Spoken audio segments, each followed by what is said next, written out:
What is up, everybody? And in today's video, I'm going to be going over the technique of possibly one of the best scullers. Oh wait, yeah, it's me.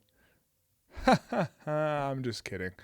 Um, but anyways, I'll be going over my technique from a row I had the other day, and yeah, you know the drill. Breaking it down in a way that is hopefully useful for you so that you can go away and make the kind of same changes or do the same things that I do and maybe learn from my mistakes as well.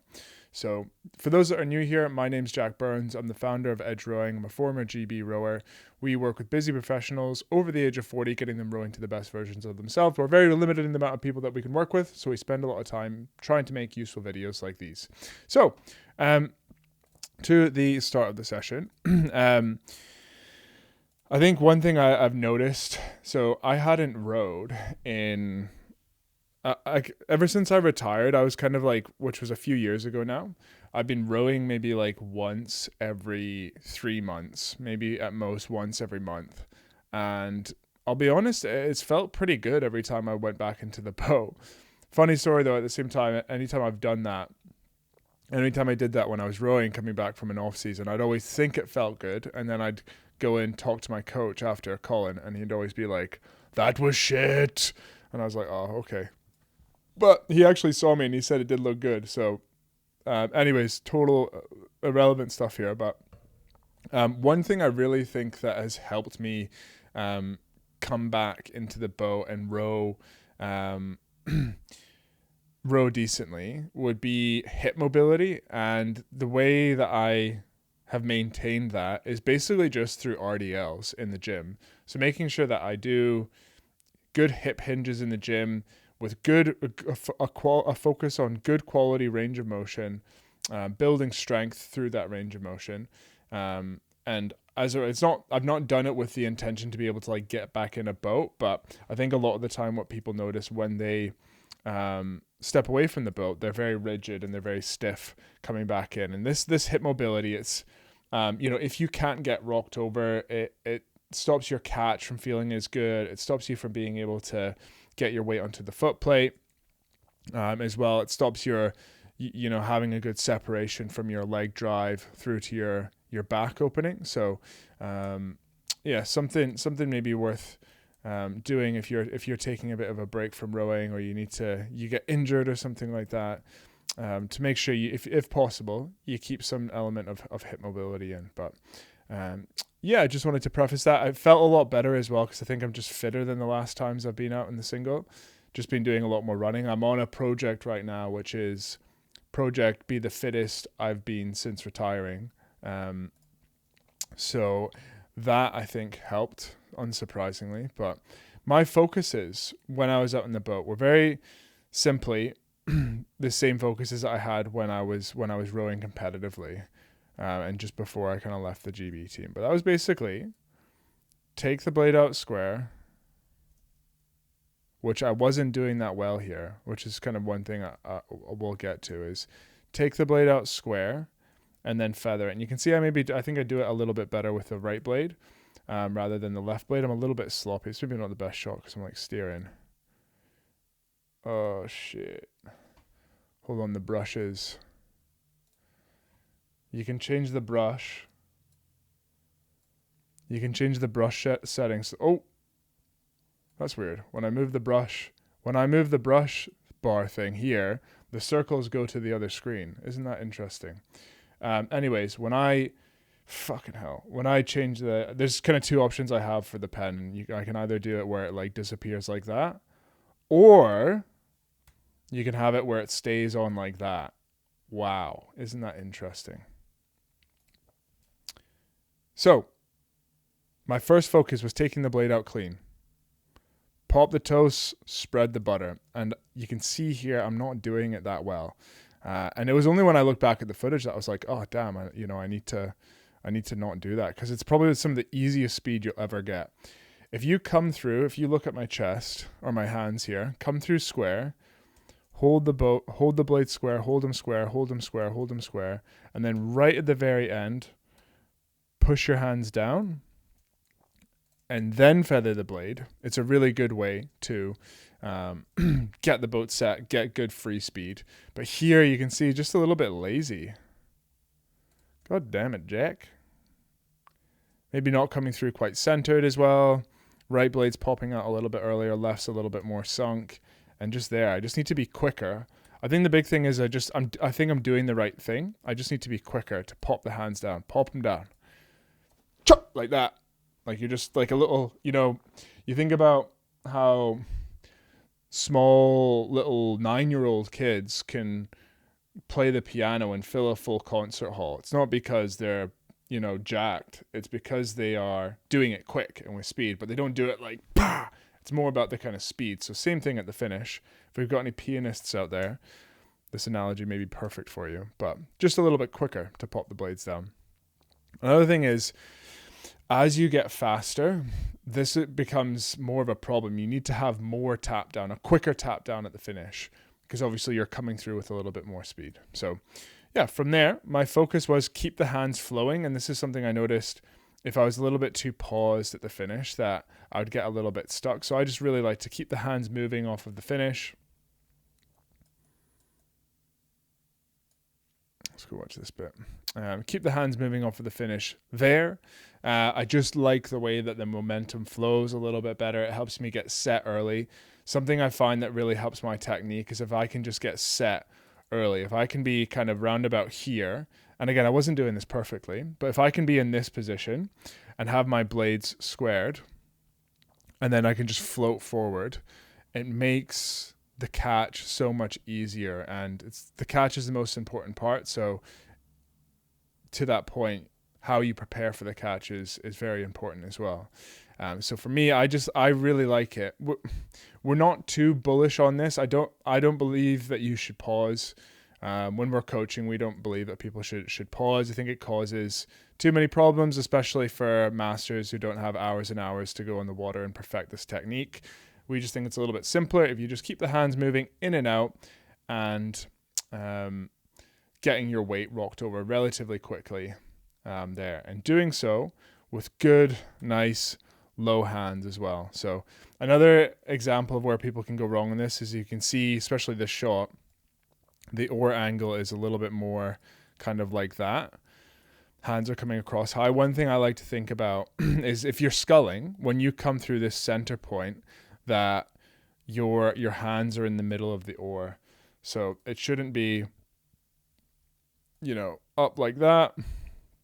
The overlap, and unless you're wanting to exaggerate it, you don't need to do it where it's really low like that. I find if you just think about having your oars be, if this was your oars, that they're parallel to the water, if that drawing makes sense. So just nice and center through the middle, I think is absolutely fine. It's a good kind of target point to shoot for. Like one thing I used to always think about was that there was there's kind of this. Hold on, I'm going to try. There's like this big wall here. There's a big wall here. And, there's only like a really narrow point that you can come through with your hands. And if you're too high, you hit the wall. If you're too low, you hit the wall. Just nice and centered through that kind of punch point. If you imagine, it's almost like, if the visuals help, it's almost like when you have those face cutouts, when you go to like the friggin' petting zoo or whatever, the zoo or the cinema, you know what I mean? You guys know what I mean. Kind of like that. Anyways, next thing is square your blade earlier, which I have to admit I wasn't doing the best here. I think I could have squared earlier. This is fine, but the problem with squaring this late is that if I was to go up to a high stroke rate, I probably would be squaring a lot later than that. I think you need to emphasize how early you square at a low rate, because as you rate higher, you always square later. So just as a drill, it's kind of good to always be squaring. But you can still see that with the hand height, with the shape. I've still got the big, thick brush on.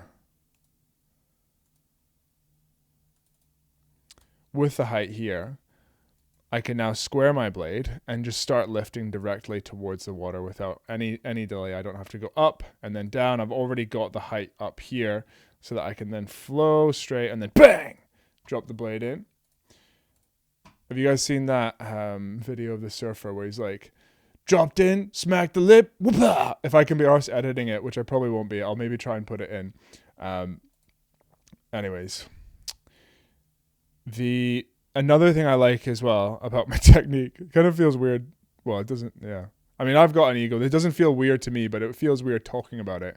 You need to have an ego if you want to be better. You gotta pat yourself on the back. You gotta be your biggest cheerleader. You need to positively reinforce the good things that you do, because then your brain's gonna do more of them. Anyways, the nice what I like here is keeping my wrists flat as well. So sometimes I see people, they're pushing their blades forward and they kind of have their wrists bent like that. And it's kind of like they're going like pushing the oars away. You want your wrists to be flat so that you can kind of be over and on top of the blades and a bit more in control. So something that is maybe a good example here. And then it just makes flicking onto the square a little bit earlier. From here, one thing I'm actually working on is keeping my thumb on the outside of my handle. As a little habit we only realized I was doing until the kind of like end of my rowing. But yeah, you can see I really don't like to keep it on there. I kind of quite consciously have to keep putting it back on. And then another thing, selfie stick here is pretty cool, isn't it? That you get these kind of shots. Is I'm over squaring my right blade. There you go. I mean, I don't know what else to say. I'm over squaring it. So I shouldn't be doing that. I should just be, I think I'm I'm flicking it a little bit too hard. I'm still loose, but I think I'm just flicking it a little bit too much. And I'm kind of relying on that backsplash to kind of like straighten it up again. But it's something for me to look at. But anyways, a good example here, another excellent example by Jack at the catch of how we want it to look when we drive. Is you lift on the way going forward, you push the blade in a little bit here. If you do this loosely, it will not disrupt the run of the boat. And when you do that, okay, a little quick, anybody that's new here that hasn't heard me talk about the catch, like catch 101, you want to put, if this is your blade side on, you want to put the blade straight into the water like that. If the boat was still, then you wouldn't have any backsplash. But when the boat is moving and you have water running underneath it, when you do this straight up and down lift, you always get backsplash on the spoon. Creating backsplash when you're rowing is one of the situations in rowing when you can force the outcome and you actually get the right process. Where normally you try and get the process and then get the outcome. Anyways, just an example. Moving on a little bit quicker here. There's other videos I did on this where I broke it down in more detail. But what also happens when you do this is you get an air pocket forming in front of the spoon. And sometimes when people get that backsplash, they immediately push and they actually are pushing on an air pocket in there. And you want to wait. That's a clock. Okay. You want to wait until this spoon fills back up with water, which we should see here, kind of there. And it's only subtle. It's only brief, but you can see there it gets locked in. And for me, I'm trying not to move. It's very hard not to move too much, but you want to stay still. Wait, you're locked. Okay, now I drive with the legs. So, do that. From there, another thing I think I could have done better was just hang a little bit better with the arms. I think I just was a bit too kind of mushy with the arms as I bent through. I think I was just bending them a little bit too early. It's fine to drive with a bent arm, but I think you want to make sure that you don't bend as you drive. And I think here I came through there. I just started to bend a little bit too early. I didn't quite like it. But yeah, anyways.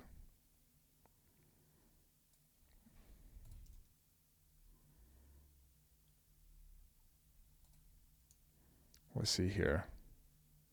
Square, put the blade in, wait, push. And just here you can see I'm still kind of coming through the back, but I'm still just bending the arms a little bit. So in my next session, some of the few things I'm going to work on, I'm actually going out tomorrow. It's Friday. I'm going to go out on Saturday. Is taking the blade out more cleanly with a square and then leaving the arms straight a little bit longer until the end of the stroke. Um, but yeah, oh yeah, I did a little burst. It was very fun. I did a burst at the end of this session. I think I was maybe rating like 26 or 27 or something here.